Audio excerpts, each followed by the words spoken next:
Have you heard from your ex since the divorce? One of the women seated at the table asked Brooke, sipping wine from a beaded glass. The ladies were seated comfortably on the terrace of the Travelers' Inn. Brooke Puckett thought for a moment before replying. No, since I kicked him out and handed him the divorce papers and restraining order, I haven't seen or heard from him. He tried to talk to the kids, but they ignored him after I explained what he had done to us. Ellie, new to the group, wondered, was it a bad break? I feel like there's still a lot of pain in it. When did the divorce take place? A year ago. That asshole fought him for a year. When he noticed the kids didn't want anything to do with him anymore, he just gave up, signed the papers, and left. But all in all, he's been gone for 2 years. Good riddance. Brooke said this with venom in her voice. Ellie's next question was obvious. Why did you do it? Divorced him, you mean? Because he cheated on me with his first love, Gemma Evans. A voice came from behind. Jake Van Dam cheated? No, he didn't. He's not that complicated. As for cheating with me, I'd remember that. Don't you find it? Impossible, absolutely impossible. I just think you're up to one of your dirty little games again, Mrs. Brooke Puckett. Brooke turned her head so quickly that the others thought her eyes popped out. She said, Well, look what the cat brought. You've got nerves. Look who's talking. You started manipulating Jake when we were still together. Your lies caused us to break up, and you have the nerve to claim Jake cheated on you with me?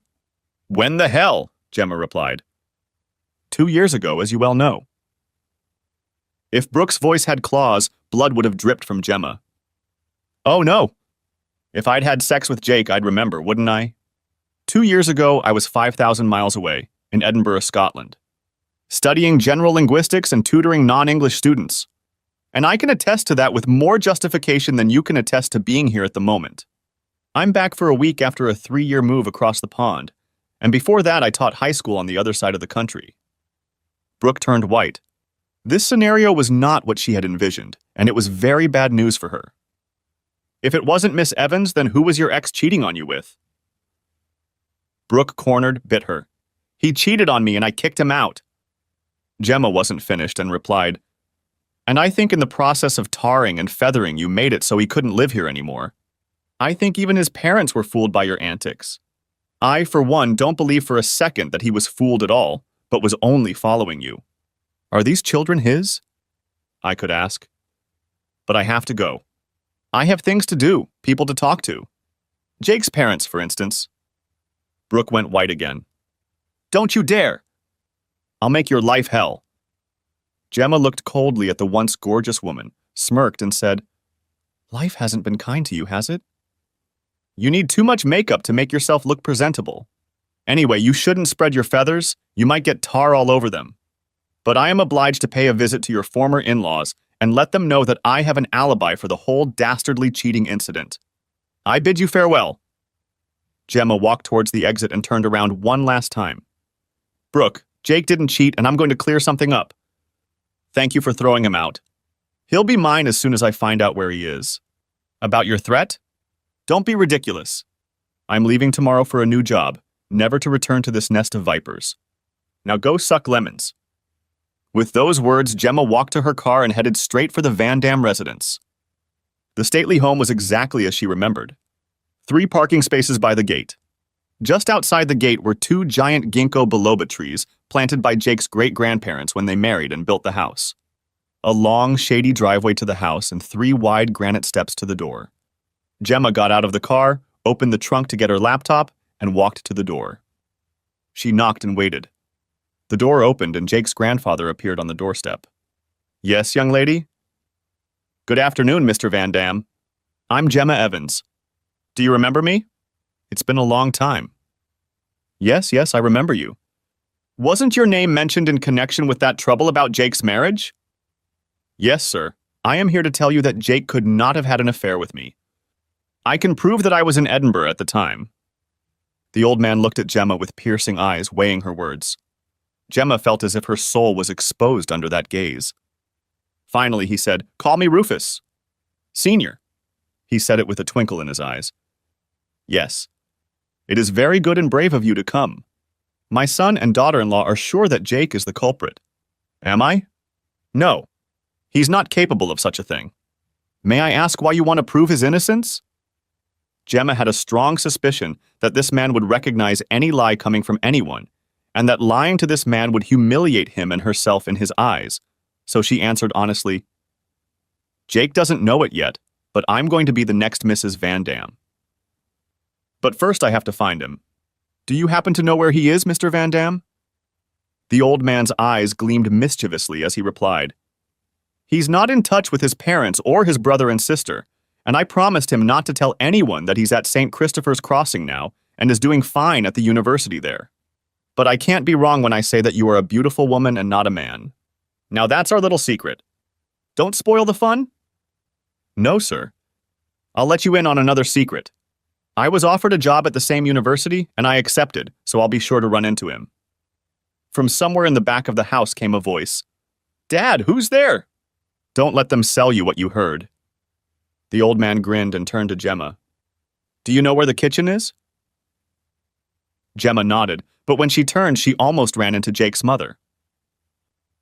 You have guts, she shouted. Ruin my son's marriage and then come into this house uninvited. Get out! Jake's grandfather immediately intervened and bellowed, Anna, she is my guest, and I will hear her out. She claims to have been abroad during this whole sordid affair. Anna Van Dam immediately deflated and looked at Gemma. What? I don't believe you. Gemma picked up her laptop, smiled at the old man, and said, I'll show you. An hour later, Gemma was looked at by a very upset mother and a very angry old man. What now? Whispered Anna. Gemma decided to tell the truth again. I don't know. I'll leave this pit tomorrow. Jake and I became fast friends and were on our way to becoming friends, if you can call it that. That was until Brooke came along.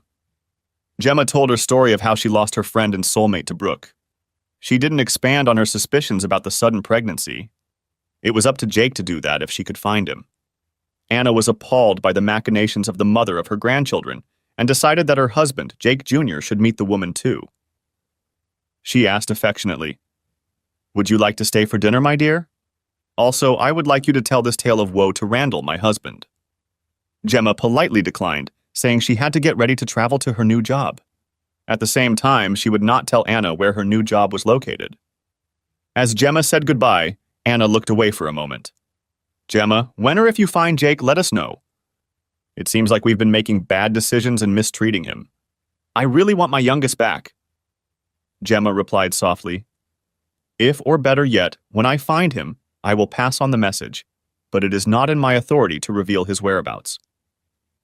Jake disappeared for a reason, and it's obvious he doesn't want to be found. With those words, she walked to her car. Halfway there, she noticed a man approaching. Shit, Jake's brother! It flashed through her mind. She looked at the man. The man was well past his age and had gotten fat. He walked like a gorilla, and he looked like one. Rough cheeks, thick neck, broad shoulders, arms wide apart as if he could not put them parallel to his body as they should be, a prominent belly, small steps, two thick upper legs rubbing together, wheezing like an old steam engine. Rufus Van Dam looked closely at the slender, dark-haired woman. The woman seemed familiar to him, but he couldn't locate her. She needs bigger boobs. B-cups don't suit me, but what legs she has. I'd like to feel them wrapped around me. He walked into the house and met his grandfather. Do we have a guest here? I noticed that broad walking toward the gate. Rufus, seeing her keeping a blank expression on his face, replied, Yes, it was an old friend of Jake's who wanted to reconnect. But we don't know where he lives, do we? That worthless, cheating son of a bitch. Young Rufus said, thinking, Put that on thick. I still need him out of the way and as far away as possible in every way. He walked up the stairs and entered his apartment, specially created for him after his accident in the house. Brooke, meanwhile, was reflecting on her life. When the divorce took place, Jacob, better known as Jake, was 35 years old and she was 2 years older. Their children were 16 and 15 years old. They were born within a year of each other. They didn't meet right away. Brooke spotted the 18-year-old when she was finishing a 10-kilometer swim. She didn't dignify him with a glance at first, until that dark-haired girl came up to him and started helping him out of his wetsuit. That got her attention. Suddenly, he looked gorgeous. She watched the couple closely. The guy had reddish-brown cropped hair, green eyes and an oval face with a well-defined nose over generous lips. Broad shoulders, long, strong arms with wide wrists and hands with long, thin fingers. Narrow hips and very muscular legs completed the picture. As the girl began to towel him dry and he raised his arms, she noticed how his muscles tensed. She later learned that Jake had the physique of a swimmer. Lots of strong muscles under a thin layer of fat, thick enough to hide how strong he really was. That's when she decided she wanted him and started planning how to make it happen. The fact that the girl was probably his girlfriend didn't deter her. It took Brooke 6 months to break through the shy man's barriers. As luck would have it, his girlfriend, who wasn't yet his girlfriend, was moving out of town, and it became much easier to manipulate the girl. Finally, Jake suggested that she meet his family for a monthly family barbecue. Brooke now knew that he was the youngest of 3 children and a late addition to the family. His brother was 6 years older and his sister was 4 years older. At the barbecue, she looked at the 2 brothers in amazement. They were the same height, hair color, and about the same face, but that was where the similarities ended and the differences became obvious. Rufus outweighed Jake by at least 60 pounds. Whereas Jake was elegantly built and didn't have too much noticeable muscle, his brother was built like a brick house with large, bulging muscles. Also, whereas Jake was a bit of a talker, taking his time to answer and speaking softly and measuredly, his brother was all hype, boom, and superficial communication. Rufus turned his attention to the pretty girl of his stupid younger brother. He despised the brat. He thought he was too smart to like him. He decided to give the young woman a little more attention, a little more love. It took Rufus 2 weeks, lots of gifts and attention, to get Brooke settled into a decent hotel. After a month, she realized she had missed her period. When she asked Rufus, he laughed in her face. "You should have taken the pill, you stupid bitch," he told her eventually. The only men Brooke had dated were her first boyfriend and Rufus, but after Rufus, she decided she could easily handle Jake. 3 months later, Jake and Brooke were married in a small ceremony, and Brooke had been happy as a clam in her shell ever since. She had a caring husband and a bad boy as her lover. Jake was wonderful in bed and a good provider, and she had a lover on the side. Just for quick and dirty sessions of casual fornication. Rufus was so small, his secretions were so insignificant, and it was over so quickly that even his scent didn't linger. The fact that she didn't always come didn't bother her in the least. She enjoyed getting away with it. 13 years later, his lifestyle caught up with him, and trouble befell Rufus. The long and heavy use of muscle-enhancing substances had finally presented its bill, and the bill was steep. His heart. He had just collapsed at the gym, and was lucky enough to have a nurse working out next to him. That one immediately started resuscitating him. He continued to do so until the ambulances arrived, and an automated ventilator was placed over Rufus. When doctors arrived at the hospital, after a few quick tests, they concluded that he had a ruptured myocardium caused by prolonged and excessive use of anabolic steroids. He was immediately sent for surgery. Rufus was discharged from the hospital as a man in a different body. The pronounced musculature was gone. He was flabby and in very poor condition. He soon realized that he would need constant and long-term care. Over the course of several months, he began to groom Brooke. He belittled Jake, telling Brooke that she should not have to put up with financial constraints and demand that Jake increase his income, that she deserved better, and he, playing the victim, was exaggerating his suffering. Gradually, his campaign had an effect. Brooke began to change her behavior toward Jake, and not for the better. She began to pick on him. At first, minor domestic irritants were enough to set Brooke off. A little later, she wanted her own car because the old junk wasn't something she wanted to be seen in. Brooke didn't notice what she was doing to Jake. Then again, she'd never pushed him this hard or this far. She faltered when Jake just walked away in the middle of a prolonged tirade. The kids had already run out of the room, wondering aloud when their father would stop taking hits. "Come back!" she shouted. "I'm not done with you yet!" "Come back, you hear me?" Jake simply walked into his small office, closed the door, and turned on his laptop. A few minutes later, Brooke walked into the office. Jake looked up and growled, "Get out of here!" At that moment, Brooke realized that Jake had reached his limit, and if she kept pushing, he would retaliate. She, after being married to Jake for almost 15 years, never realized that he was one of those men who kept taking the hits in stride. It was only when his fingers were on the edge of the ravine that he would step back and react. When that happened to these men, they would start fighting back and explode without any warning. Jake looked into the rift that Brooke had torn in his soul and realized it was too deep. He'd had enough. He needed to protect himself. Jake had always known that Rufus would inherit the family company. It was a successful company that supplied the aviation industry with specially designed parts when there was a need for an airplane to perform above a guaranteed safety level. Jake earned a doctorate in aeronautics and a master's degree in industrial design. His grandfather was preparing him for his role as a future CTO. That was until his father took over the company. He pushed Jake aside. Jake suspected his brother had a hand in it, but he didn't care. He already had more work than he could handle. When his father had fired him on a technicality, he'd tried to get Jake to sign a document to keep him from working for the competition. Jake laughed out loud in his face, walked out, kissed his father's secretary, and sang the lyrics to Tommy by The Who. I'm free. I'm free. And freedom tastes like reality. As he left the house. When a major competitor found out about Jake's layoff, they made him an offer he couldn't refuse. He grabbed it with both hands. He was now working 28 hours a week for the same paycheck as he had at his father's company working full-time. The benefits were much better, too. Jake realized that his father and brother would want him out of the way and had expected it years ago. On his grandfather's advice, he started his own company and based it in Luxembourg. All of his freelance work went through this company. Most of the revenue went into an offshore internet account in one of the other tax havens in Europe. The other, smaller portion went into his regular account. Brooke never asked where the extra money was coming from, just that Jake was moonlighting on the side to get the extra funds. Suddenly, this arrangement became very convenient. He changed his instructions so that all the money went into an offshore account.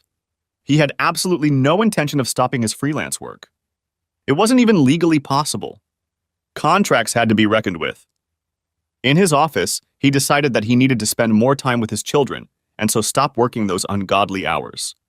The next morning, Jake was reading the paper on his tablet, washing it down with his customary cup of coffee, when Brooke walked into the kitchen. Where have you been all night? I've been waiting for you. Sure, for about 5 minutes, and then you fell asleep. Cynicism doesn't suit you. Tell me everything.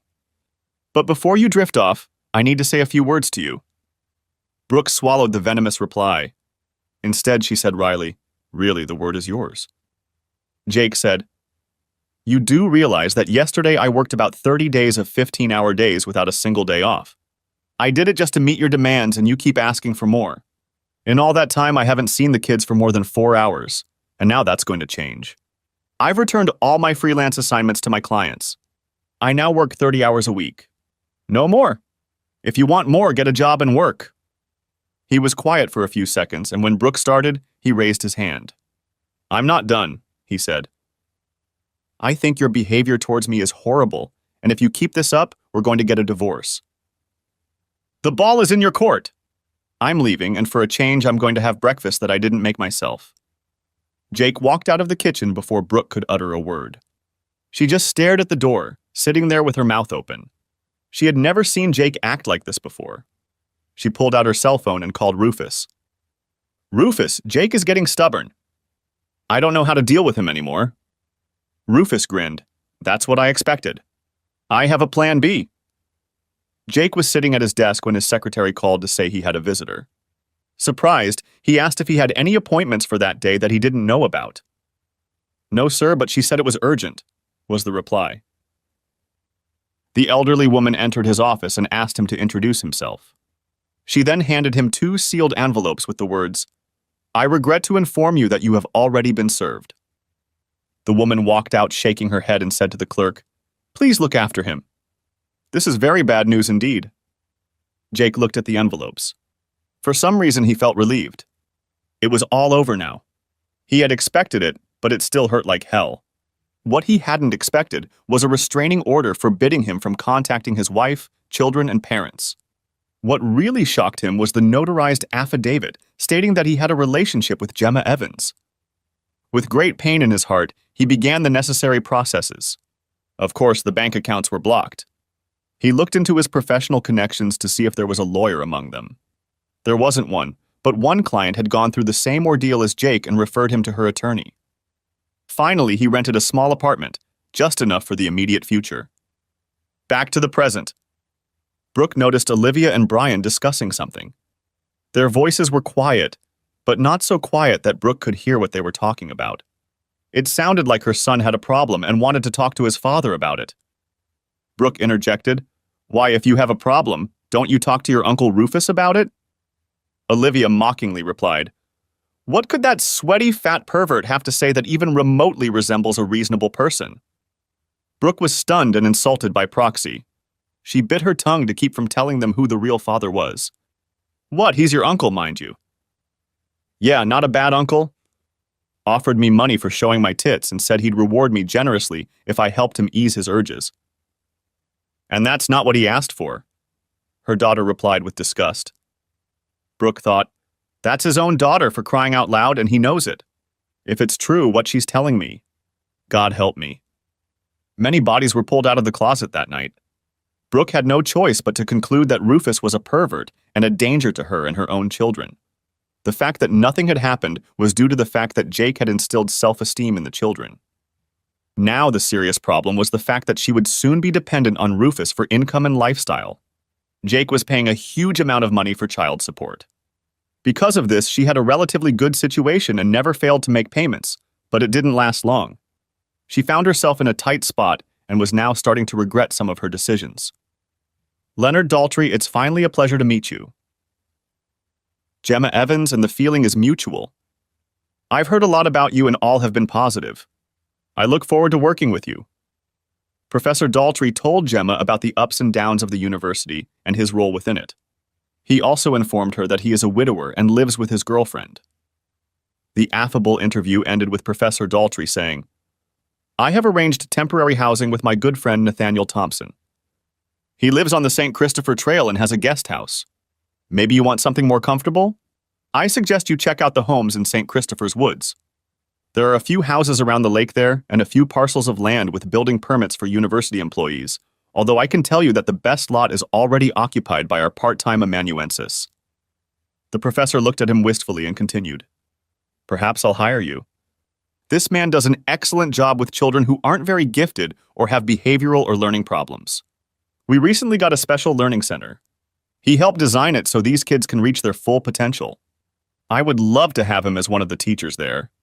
However, he is a very private person. Contact with him is not welcome, and so far he has declined my offers." Gemma has been exploring around St. Christopher's Wood. After 2 months of acclimatization, she decided that this was the place she wanted to stay for the long term and began looking for the right house. Nadia Thompson accompanied her. Suddenly, they came to a sign. It read, "Land for sale." Below it in smaller letters. The building permit had already been obtained. Gemma exclaimed, "What a beautiful place. I could live here. But who would design a house that would fit in with this surroundings, let alone build it?" Nadia grinned. "I know a man. He's becoming a good friend of ours. He's an aeronautical engineer and designer. You should see the house he designed for himself and is building himself. He's a bit of a recluse, but when he thaws out, he turns out to be very good company. I'm having him over for dinner on Friday. You'll be able to meet him if you want to, of course." "I'd love to," replied Gemma cheerfully. Meanwhile, at the Van Dam house. "Grandpa?" Brooke asked in a thin voice. Rufus Van Dam. Senior scrutinized the face of the woman sitting at his desk. The mother of his great-grandchildren, only born to the wrong man. He was a keen observer of human emotion and noticed she was very upset. "Yes, dear." "What's the matter?" "Do you happen to know where Jake is?" asked Brooke uncertainly. "Honey, I'm not going to answer that question either affirmatively or negatively." "Why are you asking? Trouble in paradise?" The question caught Brooke off guard, and she almost whispered, "Yes," but swallowed her tongue in time. This reaction did not go unnoticed by the old man. "Time to chop the axe for this lady." In a steely voice, he continued, "Rufus has some very nasty character traits, don't you think? And his addiction to those steroids doesn't help at all." Brooke stammered, "I don't know what you mean, honestly." Rufus Sr. grinned. "Don't play games with me, young lady. I may be old, but I am far from decrepit as my son and eldest grandson like to think. I know those two adorable children of yours don't have Jake's genes. What? How dare you? Exclaimed Brooke. Don't mess with me, young lady. I'm willing to put my entire fortune on the line. What color are your eyes? Blue. And Jake's? Green. And both your children? Brown. There you go. It's almost genetically impossible. They look like they belong to Jake, because Rufus and Jake look like each other once too. But Rufus has brown eyes and you spent a lot of time in his bed. Brooke felt the world crumble beneath her. She gripped the backs of the chairs until her fingers turned white. She tried to say something, but her tongue refused to obey. Grandpa was relentless. You're on your own. You put yourself completely at the mercy of the wrong man. You let him manipulate you and your children. And now that the outcome was not what you expected, you want Jake back in the saddle? Whether or not I know where Jake is, I'm not going to help you. Now get out. When Brooke left, Rufus Sr. stood in front of the window for a long time thinking, maybe it's time for me to write that long letter. The two women had become friends since Gemma had been boarding with the Thompson couple, but she had never been invited into their home until now. Waiting for an answer to her knock on the door, she looked around. She was a little nervous. The door opened. Oh, hi. You must be Gemma. I'm Nathaniel, but everyone calls me Nathan.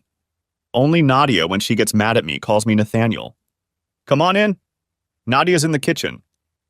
Gemma was a little shocked when she saw the scar running down the handsome face. As he turned to walk her into the kitchen, she noticed that he was very trim, but walked with a slight limp. What had happened to him? A warm welcome awaited her in the kitchen. Gemma introduced herself to Jacob, their young son, and then turned to Nadia. This house and its surroundings are stunning. How did you find such a gem? For a brief moment, Nadia's face lowered, and their whole story flashed through her mind as she contemplated what to answer. It is a long and sad story, but you might say with a happy ending. I'll tell it to you sometime, but since it's Nathan's story, I need his blessing to tell it. It is not common knowledge, only a few people know about it. All I can say for now is that Nathan wrested it from the hands of the local tyrants and destroyed them in the process. And Jacob is not mine. He belongs to Nathan and his first wife. He's divorced? Before he met you? No, he's a widower. But I am very happy to tell you that in 6 months, Jacob will no longer be an only child in this house. Gemma hugged Nadia, exclaiming, That's wonderful news. She wanted to ask when the baby would be born, but Nathan interrupted her. Gemma, let me introduce you to... Jake, Gemma exclaimed. Without thinking, she ran up to him and hugged him. Jake didn't react in any way, only said, Gemma, long time no see. Embarrassed, Gemma let him go. Nadia and Nathan looked at each other, and Nathan asked, Do you two know each other? Before Gemma could say anything, Jake answered, We used to be friends. Gemma's happiness collapsed, and tears welled up in the corners of her eyes. This was not the happy reunion she had envisioned. She cried, Jake, why are you acting so cold? Aren't you happy to see me? I missed you so much. Jake was surprised and even more confused. He looked at his hosts. Nathan only nodded and said, We'd better get out of your way right away. You can use the study over there. Sitting in the study, Jake looked at his former and now very upset friend. Gemma, he said, you told Brooke that you had sex with me while I was married to her. You even signed the affidavit. That was the end of my marriage. Why should I be happy to see you? Those lies hurt me deeply. It suddenly dawned on Gemma how deep the deception had gone. She resented the fact that Brooke had manipulated her in such a way to ruin Jake and Jake's image in the community where he lived. She sat up straight and said to Jake with firm determination in her voice, I want you to listen to me very carefully. Before coming here, I lived in Europe for 3 years. I would never have told her that. I heard Brooke bragging about it in the pub, and I told her off publicly right then and there. After that, I went to your parents to tell them where I'd been for the last 3 years. I talked to your grandfather too. We had a good long talk. He was the one who told me that you were doing well and that it was likely that I would meet you here. I didn't realize it would happen so soon, and I had already decided to go and look for you. I've missed you a lot, to be honest. Jake blushed. But the affidavit? It's forged. And if you still have the original, someone's going to be in big trouble. Jake, I loved you, I still do, but I would never have gotten into bed with you when you were still a married man. I would never have done that to you. All this time I've been thinking about you betraying me and wondering what I did to you to deserve it.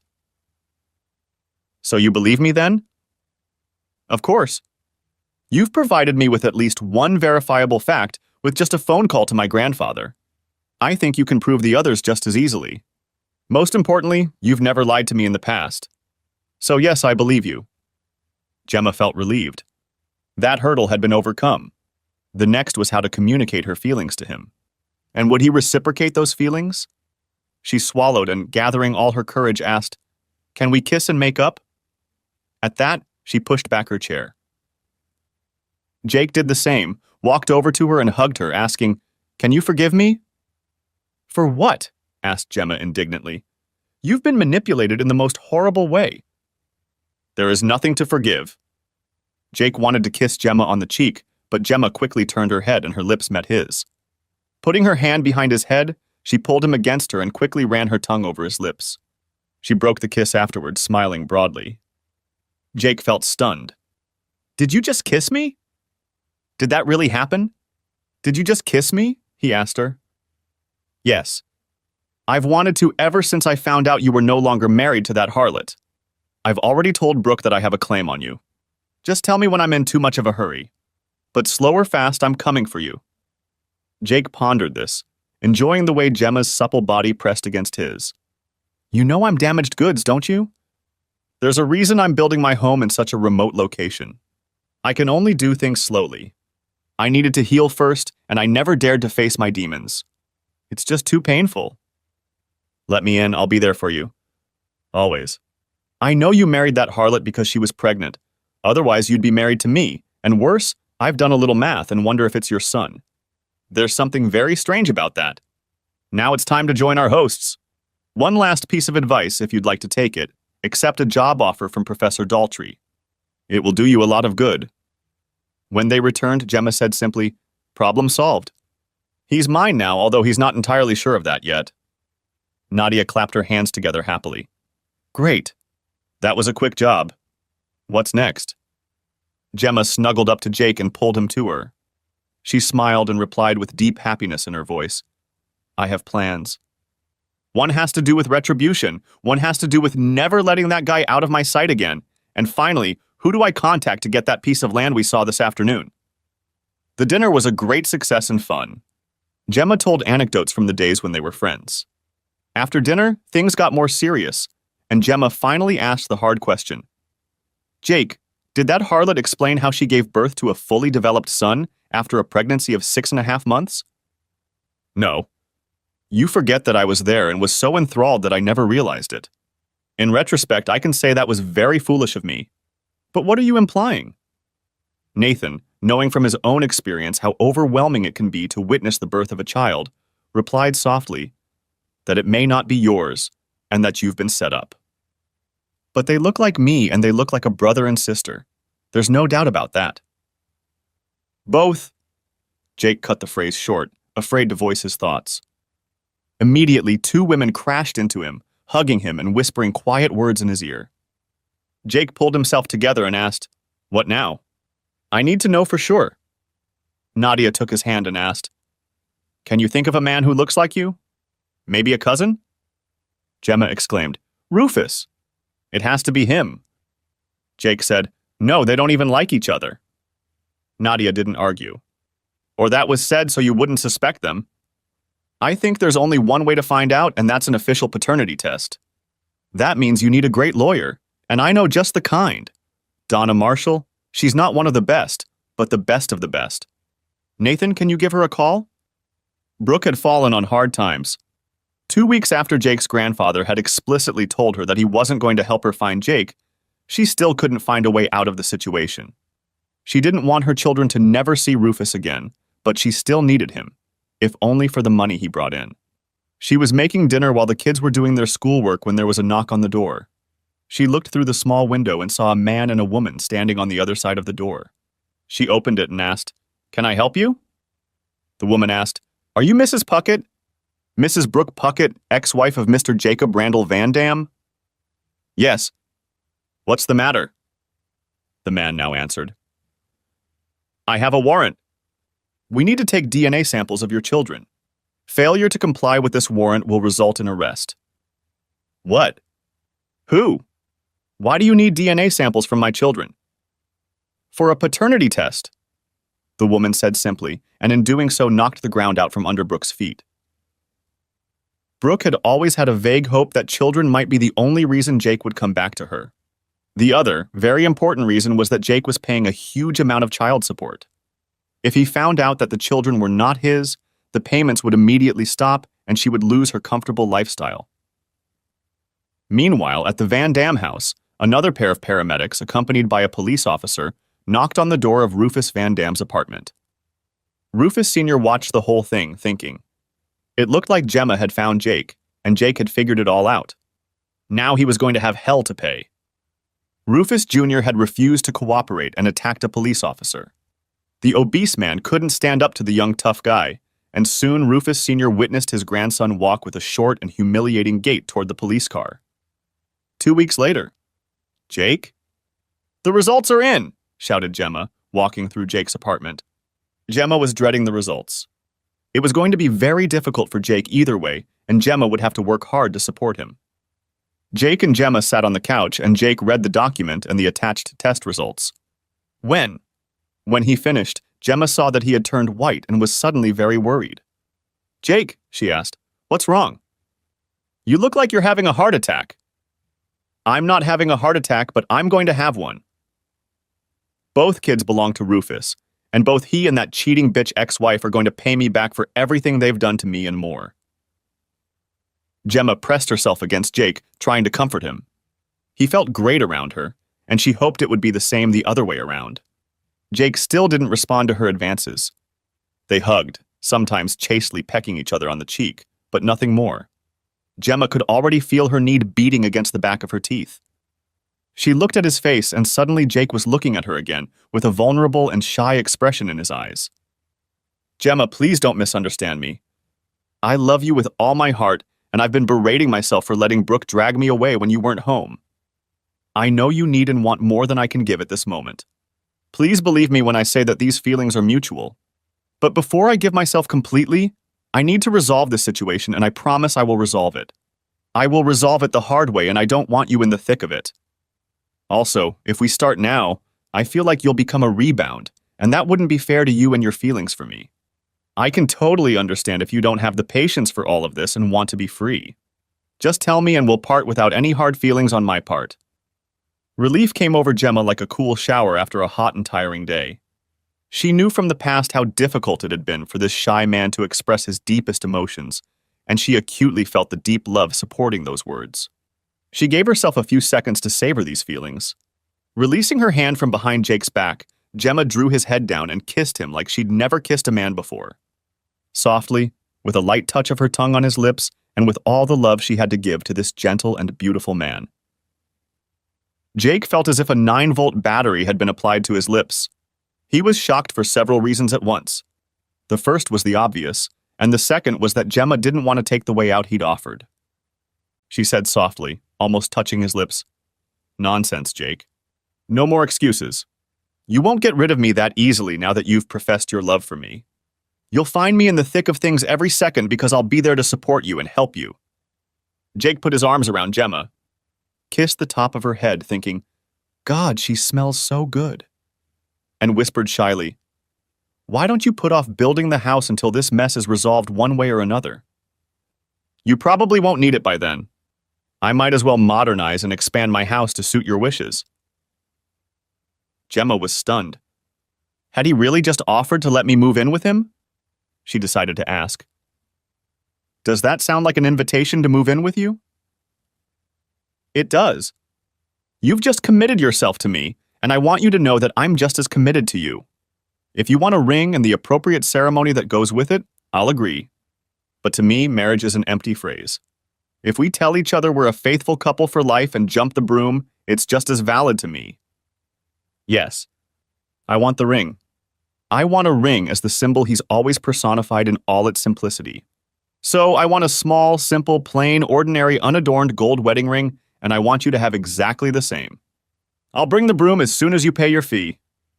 That same week, Jake and Gemma sat in Donna Marshall's office while Jake explained that he wanted payback by napalm. Donna patiently explained that she was in no position to help. Jake needs a shark, or rather a bull shark. One capable of navigating the murky waters and attacking unexpectedly and effectively. However, Donna knew someone, a co-worker of hers, who had been in a similar situation as him and despised those vermin who did it to others. Her promoter introduced him to her, and they have been referring clients to each other or working together on some cases ever since. Sometime later, Brooke was doing household chores and thinking about the fact that there was no response after the DNA tests. Cautiously, she began to hope that it would all go away. She had found a way to shield her children from Rufus's direct influence, and their grandfather had been very helpful after she had taken Rufus Sr. into her confidence. Rufus Jr. seemed to be afraid of Rufus Sr. ever since he was taken from the apartment by the police. Suddenly, her peace of mind was shattered by a heavy knock on the front door. She went and opened the door, and there stood Rufus. His face was purple, and his thick figure was shaking and trembling. He shouted at her, "What is this?" waving a stack of crumpled documents in his hand. Brooke took a few steps back. "I don't know." "You tell me." Rufus shouted, "That asshole brother is demanding a huge sum of money from me for raising my children, and to enforce those demands, he has confiscated all of my property." Brooke staggered into the house and sank into a chair. Good God. Jake is awake and prowling. Now that he knows the kids aren't his, he's in for one hell of a payback. If he goes after me too, I'm finished. Edmond Dantes would be a teddy bear compared to Jake. She became very scared as her luxurious lifestyle came to an end. Rufus Jr. was still ranting when there was another knock on the door. Brooke tried to ignore it, but the knocking grew more insistent.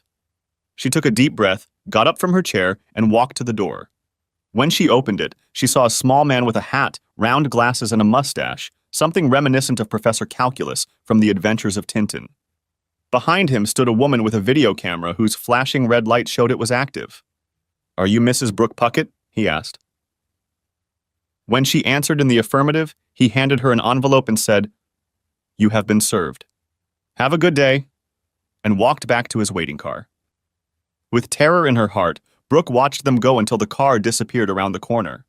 Only then did she step back, close the door, turn around, and walk to her chair. The terror turned into a black seething swirl. She opened the envelope, and her fear grew even worse as she looked at the documents. There were DNA tests proving that Jake wasn't the father of any of the children, but his brother was. The next documents were demands for reimbursement of the money she had received in child support, including interest, and other demands because she had made him think the children were his, and lured him into marriage with false accusations. The total amount of claims was staggering. There was another from Gemma Evans for falsifying an affidavit and one for defamation. Brooke had been in a panic until Rufus told her that the company would cover all the costs since the cat was out of the bag. After all, she was the mother of his children, wasn't she? Later that night, Brooke attended a family dinner. Rufus Jr. began to explain that they had developed feelings for each other, and Brooke was now his girlfriend. He would take care of the kids after their lawyers beat back the ridiculous demands of his idiot brother and his whore. His grandfather intervened gently. "You need to get yourself a lawyer. The company isn't going to pay for your deception and your girlfriend's deception. Jake has already suffered enough at your hands." There was silence at the table. Jake's father exclaimed, "Why not? He has a right to defend himself against these ridiculous accusations, doesn't he? The company has very skillful lawyers to counter this slander." Rufus Sr. replied, "First of all, the accusations are not ridiculous. They are completely true. The children are from Rufus and Brooke.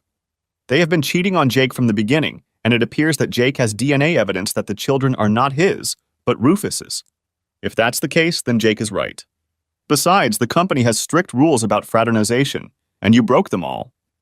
So if the lawyers take the job, it won't be to fight Jake, but to enforce the company rules that Rufus has been breaking for about as long as Jake has been married to Brooke." Rufus's father exploded, "You can't do that! I'm the CEO, not you." Rufus Sr. laughed softly and replied, "But I own 70% of this company. I am the chairman of the board of directors. The board of directors can override any decision the CEO makes. Therefore, our legal team will not be used for a lost battle with a lawsuit just to satisfy your ego." Rufus Jr. exploded with rage. He kicked his chair and left the room. Once in the hallway, he froze, trying to catch his breath. Rufus Sr. dropped his napkin, apologized, and followed his youngest out of the dining room. In the hallway, he almost pitied the wreckage of what had once been a man, until he remembered what he had done to his brother. He walked past and said in a soft but unmistakable voice of venomous steel, "If I find out, I'll bury you so deep even the devil can't find you. Do you understand?" Rufus Jr. was soon stunned by the attack. His ego and arrogance soon asserted itself, and he growled back, "And how do you think you're going to accomplish that, old man? I have powerful friends too, you know. Just try it, and you'll realize that this old dog can still bite." With those words, Jake's grandfather walked over and patted the still breathing heavily on the man's back lightly. "Tisk, tisk, you've got to do something about this condition of yours or you'll never grow old." In his apartment, he sat down at his desk, picked up his old and trusty Rolodex, and looked up the phone number for the University of St. Christopher's Crossing. The next morning, at breakfast, Rufus Sr. was besieged by his son Randall and Rufus Jr. to get him to let them use the company's legal advisors. After a long study of the documents, they realized that this legal battle was going to be expensive, and the only way to win was to fight as long as possible in hopes that Jake would run out of money. Alas, the old man stuck to his opinion and even backed it up by saying, "If I get even a hint that you sought the advice of a lawyer working for the company, you'll be fired and out on the street before you realize what happened. This is a misuse of company assets. Understand?" He bit both men on his way out of the dining room. At his desk, he called the university. "Good morning, this is Professor Van Dam. I'd like to speak with Professor Daltrey. If he can spare me some time, I would be very grateful." A few minutes later, he heard a familiar voice. "Rufus, old friend. I haven't heard your voice in a long time. How are you?" Rufus Sr. smiled but replied seriously, "Mentally, I'm fine. Physically, not so much. But more on that later. I need one favor that involves two people." "Always, my friend." "You supported me in that disreputable affair with that shorty, blackmailing university students into turning in work to his bed. You always had my back. Now I can repay you in kind." "I don't think you'll like that, Leon. I'm going to come to your house and try to steal 2 of your employees for my company. I don't have any other choice." "Which 2? "Jake Van Dam and Gemma Evans." "Oh," said Leon. "I understand your grandson, but Miss Evans?" "I had a chat with Miss Evans, and she told me that rumors had reached her about Jake's marriage and some foul play. She came to the house to rectify the situation and said she wanted to track down Jake since he was divorced. Judging by the commotion in my family, she found him, and I seriously believe they've already connected." "You wouldn't be wrong. When are we going to see each other?" "I'm asking to make them available when you want to talk to them." "Is it a 2-hour drive?" "I can be on my way within half an hour. I would like you to be present as well. Is that possible?" "I'll make it possible." "You seem to be in a hurry." "Yes," Rufus Sr. replied simply. "I'll see you in a few hours." Later that day, Leon was shocked by the appearance of his old friend. He looked frail and tired, but his voice was strong and his eyes still sparkled. Before Leon invited Jake and Gemma into his office, the older men had a tense conversation. Jake, Gemma, Leon, and Rufus Sr. sat in Leon's office. The reunion between Jake and his grandfather was bittersweet. Regret that the reunion had taken so long and happiness that they could hug each other again. There was no need for introductions. Rufus Sr. began at once. "Jake, would you like to come to my place and take over the company?" A stunned Jake asked, "But Grandpa, why, what about Dad and Rufus?" Rufus smiled sadly and replied, "I am sick, and that sickness is progressing. I am now at the stage where I may not be able to stand up to this horrible couple who are now running and destroying my company. I know firsthand that you can lead a company. I've seen you in action." Jake looked shocked and grabbed Gemma's hand. "I don't know what to say. Why didn't you tell me?" "I have my reasons, Jake." "But can you answer my question? Surely your girlfriend must be agreeable too." "But I'm building a house here, a family home for both of us, Grandpa." Gemma raised her head and looked at Jake. A family home? Who's talking about taking it slow now? Jokingly, she interrupted him. Do you want me to stop taking the pills? Jake replied, as soon as possible. I'd like to have a few kids of my own if you're willing to help me with that. Gemma jumped up from her chair and kissed Jake hard in front of the other two men. I took my last pill last night. Is that answer enough for you? Rufus's voice broke through the happy intermezzo. Jake and Gemma, may I remind you that you are still in the company? Also, Jake, the company office is less than an hour away from here. Jake looked Gemma in the eye. Gemma nodded subtly to Jake's acceptance of Rufus's offer to run the company. Jake turned to his grandfather. The question remains, what to do about my father and brother? Leave that to me. When you take over, they won't be able to give you any more trouble. You are not the only one who holds a grudge against them. When do you want me to take over? So you're going to do that? Run the company? That makes me so happy. Yes, Grandpa, we'll do it. But when? I am at the end of my life. Soon the symptoms will make themselves known and the pain will become unmanageable.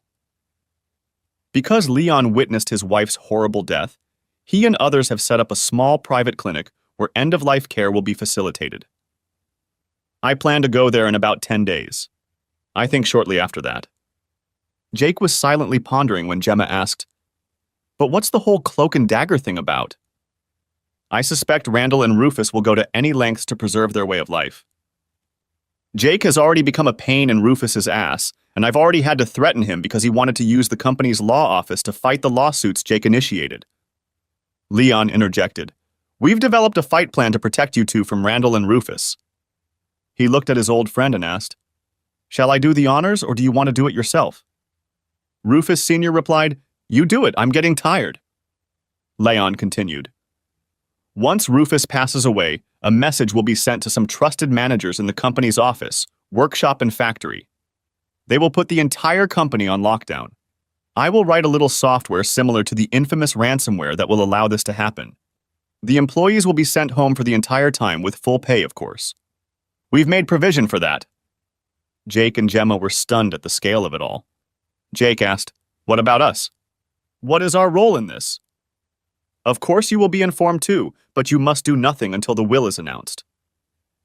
That's when everything will be known and you can take over the company. By then, Randall and Rufus will be the least of your worries. Jake's grandfather sighed tiredly. We've already taken care of that. He raised his eyes to Jake and said, I'll write you a letter explaining everything. In the meantime, it's best that you remain in the dark about everything that's going on. Grandpa, will you let me visit you at the clinic? Asked Jake with a tremor in his voice. No, son, you'd better leave me alone. It won't be a pretty sight, and I want to be alone when I meet my maker. This is a farewell for us. One last question. Please take care of your mother. She, like you, is an innocent bystander. I promise, Grandfather. We will take care of Mom. With that, they said goodbye, and a very emotional Jake headed home with Gemma in his arms. It took some time at Jake's apartment before Jake and Gemma were able to digest this sad news. After a while, Jake said with a deep sigh, I'm going to miss the old man. He was like a father to me, much more than my father. He only had eyes for Rufus. The only response Gemma could give was to hug and kiss Jake, saying, I know. 2 weeks later, Jake had just finished negotiating with a contractor to finish his, now their home in the woods. When the sad news came, Jake wanted to finish the house as soon as possible, and Nathan had recommended this contractor to him as fast, quality, and reliable. After deciding to stay together, Jake remodeled the house and expanded it significantly. It will now be a 5-bedroom home with 2 living rooms and everything that goes with it. The house would be heated by a deep geothermal system, and the power would come from solar panels and 2 wind turbines. Jake was sitting in front of the house with the sad news in his hands when Gemma arrived. She tried to comfort him, but she only partially succeeded. Jake said he felt like something had been cut off of him. The next day, the probate lawyer called him to the reading of the will. Jake drove with Gemma and was getting ready for what was in store for him when he noticed a black sedan following him. He quickly steered the car into the parking lot next to the mall and was about to get out when a black car pulled up next to them. A woman got out of the car and gestured for him to roll down the window. Jake did so without turning off the engine or pressing the gas pedal until the woman showed her ID. "Sir, we're with the FBI, and we want to protect you until this case is over. When you come to the reading, please act like you don't know we're here. Everything will be revealed during the reading according to Mr. Van Dam's wishes." Jake entered the conference room, leaving Gemma in the waiting room, and found his father, mother, and Rufus Jr. already seated. Rufus Jr. grinned. "Look, the prodigal son has come to see if there is anything here for him.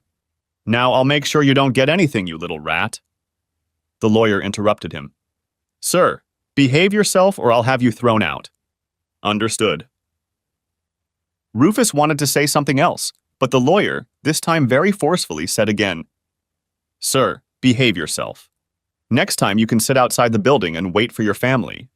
Now you understand, and I demand an answer as to what you understand." Rufus muttered something, and the lawyer staggered forward again. "I can't hear a word you're saying."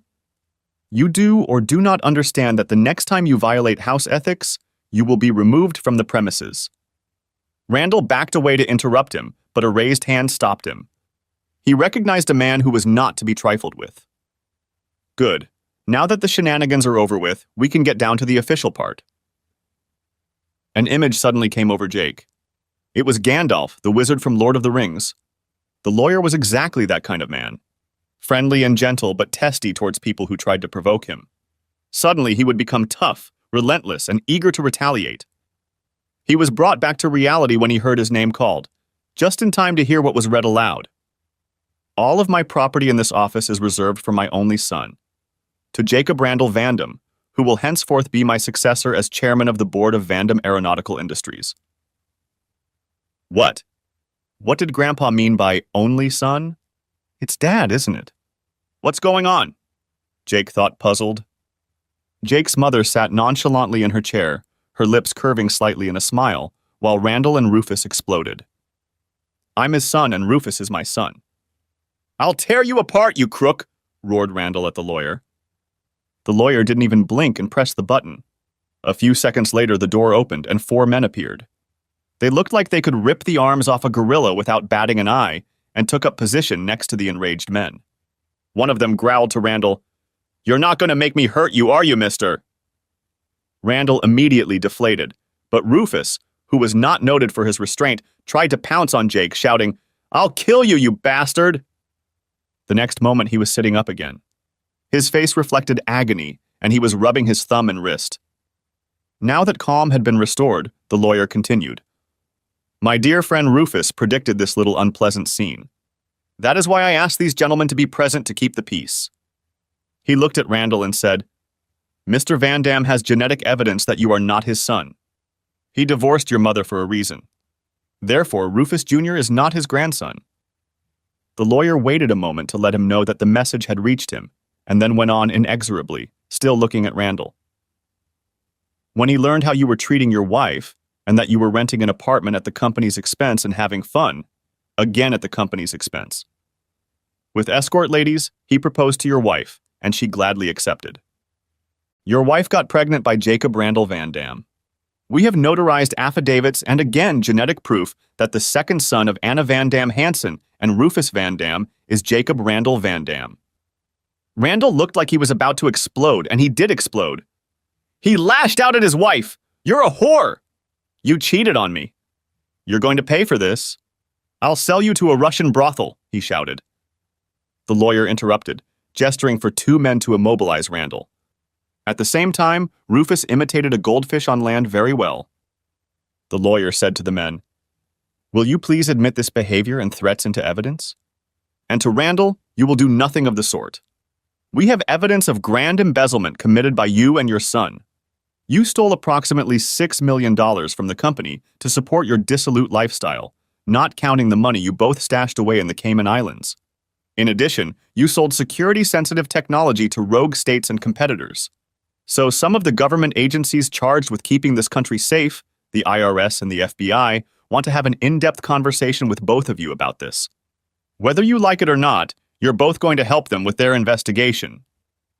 He looked at the 4 men holding Randall and Rufus in their seats and said, "Would you be so kind as to escort these men to the exit and turn them over to the authorities?" Brooke waited outside. She saw Jake walk in with this woman, Gemma. Gemma kept her word as she saw Jake give her a masterly hug. Half an hour later, her world came crashing down as she saw Rufus and his father being let out, read their driver's licenses, and taken away in separate cars. What happened here, Brooke thought. After a few seconds, panic overwhelmed her and she clutched at one of the men escorting the father and son and handed them over to the police. I can't tell you, ma'am.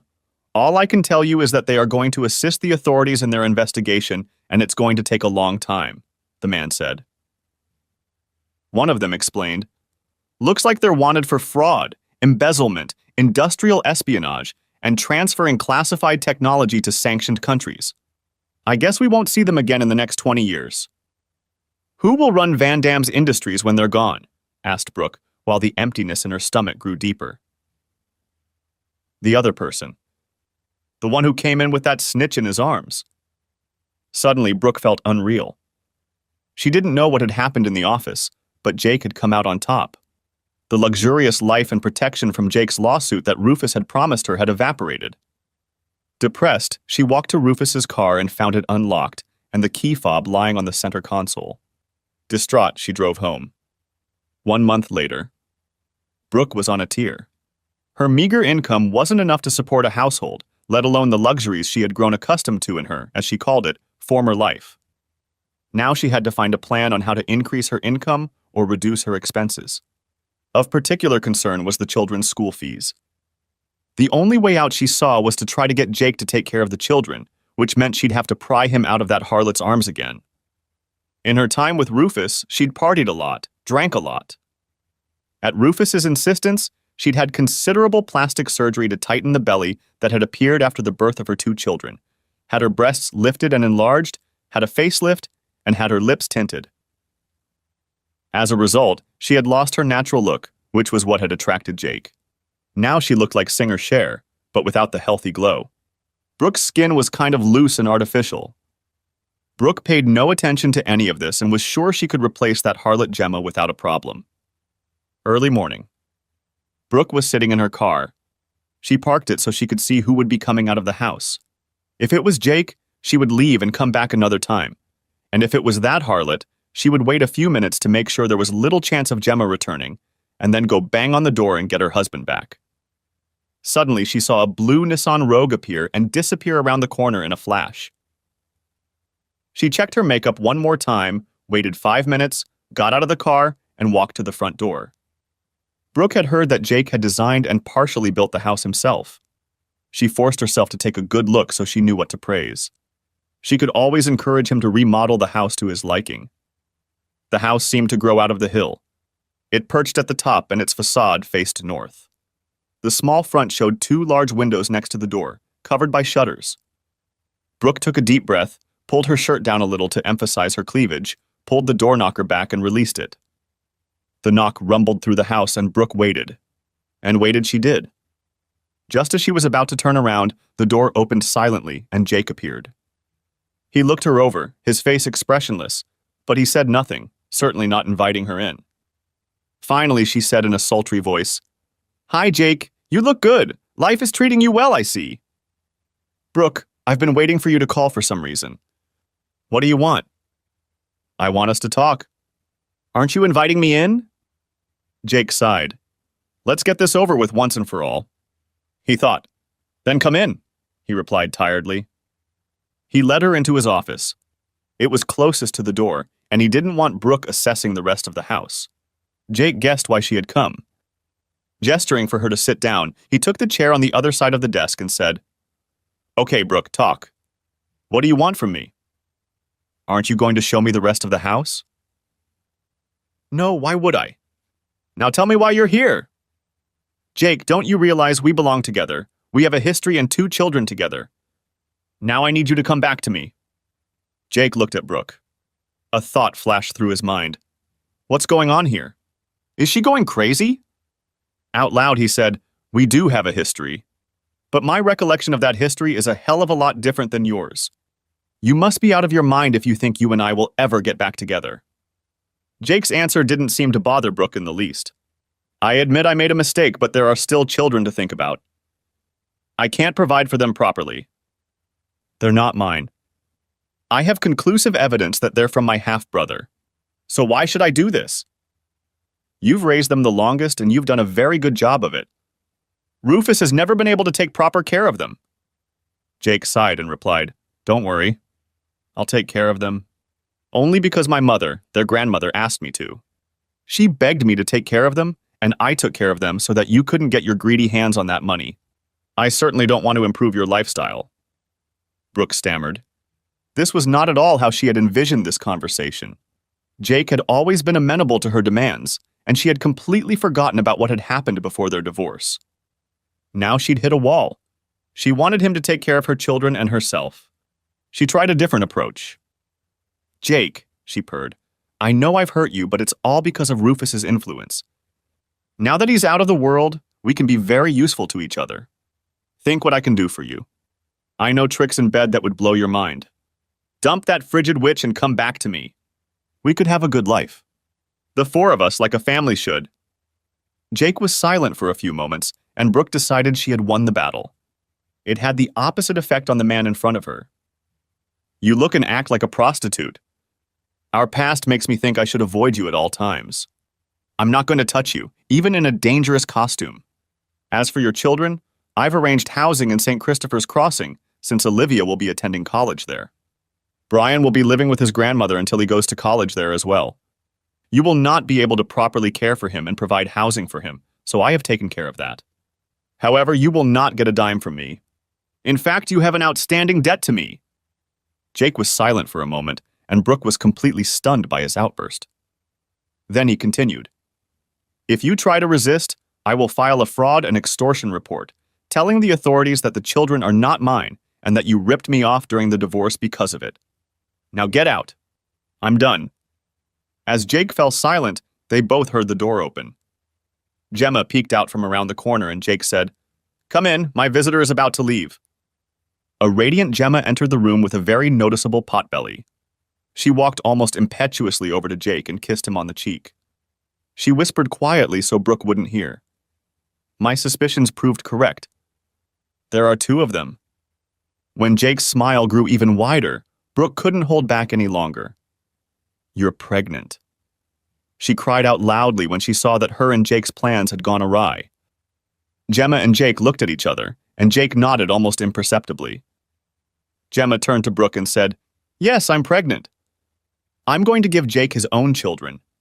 The children he has deserved for so long. Now I hear you're leaving? We need to make plans, remodel the kids' room. Suddenly, a quarter fell on Brooke. The kids? You mean... Gemma's face lit up. Yes, I'm having twins. I'm 3 months pregnant. I got suspicious when my belly started bloating so early. The first echogram didn't show both fetuses because one was hiding behind the other. This echogram showed two in their gender. She kissed Jake hard on the lips and whispered, Boys. Brooke said, You can't do this to me. Abandon me to my fate. Take my children, your niece and nephew. Jake decided it was time to drop all pretense of politeness and replied in a tone that Brooke knew all too well, but Gemma had yet to experience. I don't know who Olivia and Brian are to me. You tell me that and keep in mind that Randall was not the biological son of Rufus Sr., and I am not Randall's biological son, but from Rufus Sr. We have the same mother, though. Since Randall and Rufus Jr. were arrested, Brooke has had no contact with them. Anna refused to get close and wanted nothing to do with her. It became clear to Brooke that she was truly isolated and on her own. She didn't have a decent job and lived in a rundown apartment, for which she had to sell her valuables one at a time. She lowered her head and almost didn't notice that Jake had spoken again. If it were up to me, you could rot in hell. But my mother and Gemma are convinced that if I do that, you'll be a quivering sick ruin of a human being. I'm okay with that, but they told me again that you're still the mother of your children, and they might feel obligated to take care of you, and that would come at a cost I don't want them to pay. So I found a job for you. Simple physical work. That will pay the rent and basic living expenses. Brooke had already applied for several jobs, but was rejected each time. She would have to look somewhere far away to find a job, and she wouldn't be able to see her children at all. Jake handed her a card with an address and phone number, and Gemma said, This is your only chance to keep in touch with the kids, because it's the only job for you after the lawsuits are heard by the judge. If you don't use it, we will take our hands off you. And we won't take your children.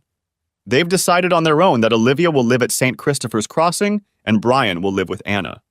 They understand perfectly well what you've done to the man they thought was their father. Now Gemma gestured to Brooke that it was time to leave. In front of the door, she told Brooke, "In the end, I won. I have Jake and I will have his children. Your selfishness ruined Jake. You bet on the wrong man for imaginary luxury. I have the best man and you have nothing." Gemma cast a hard look at Brooke and continued, "I'm warning you. If you try anything with Jake, I will stand in your way. If you try to manipulate your children and try to turn them against him or hurt Jake in any way, I will come after you and I will not stop until you are completely destroyed. Do you understand?" Brooke's mouth dropped open at the blatant threats and overt hostility that Gemma radiated. "Answer me. Do you understand? You've hurt Jake enough and it stops here and now. Do you understand what I'm saying?" Brooke spoke very forcefully, almost shouting. Brooke replied softly, "Yes, I understand. No direct contact with Jake, only through you." "Yes. Now get out." Brooke, who a few hours ago had stood so confidently in front of the mirror, was no more. Her world had crumbled in the last 45 minutes. Brooke walked to her car. Inside, Gemma was nestled snugly in Jake's lap. She sighed, "You're mine. It took me almost 20 years to get here, but we're together again." In spite of Brooke and thanks to her stupidity, after a moment she rose to her feet and pulled Jake with her. "We need to practice." "Practice? What for?" asked Jake. "Number 3, of course." And giggling, she pulled him into the bedroom. Thanks for watching. I hope you enjoyed it. So subscribe to my channel and watch the next video.